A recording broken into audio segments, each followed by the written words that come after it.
Dagat Food Speakers kasama yung mga tunay na kaibigan mula sa simula. Sabay-sabay naming pagmamasdan ang paglubog ng araw na tila pumapawi sa mga alalahanin na marami pa kaming kailangang tapusin.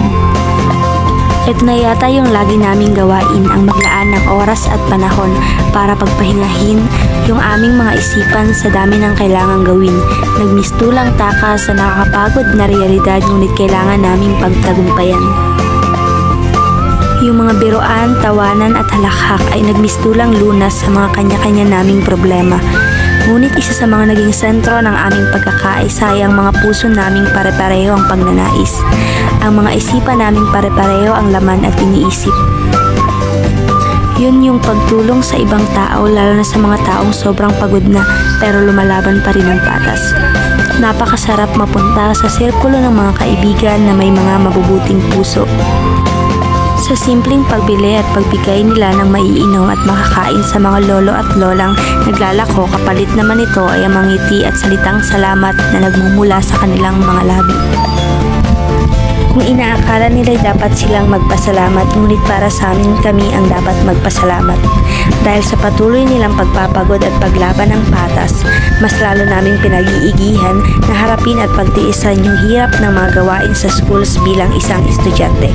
Isa silang malaking inspirasyon at motibasyon na bakit kami magrereklamo sa mga pagod at hirap na dinadaanan namin kung may mga taong mas pagod at napapagod kaysa sa amin.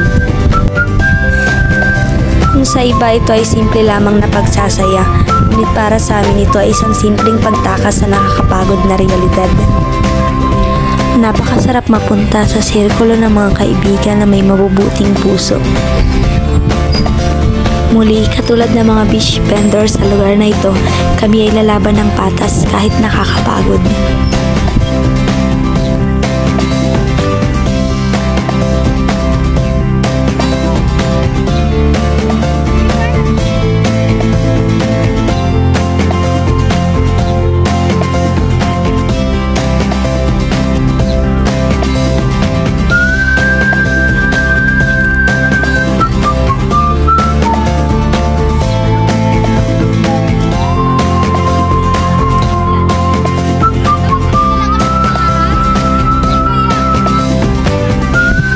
Pagtakas sa nakakapagod na realidad, pagpawi sa pagod na nararamdaman.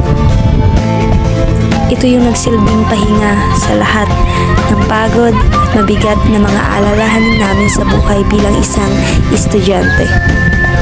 Hindi lang katawan yung nabigyan namin ng pahinga, kundi ang aming mga isipan na puno na ng pag-aalala. At sa muli, katulad ng mga vendors sa lugar na ito, patuloy kaming lalaban ng patas kahit nakakapagod.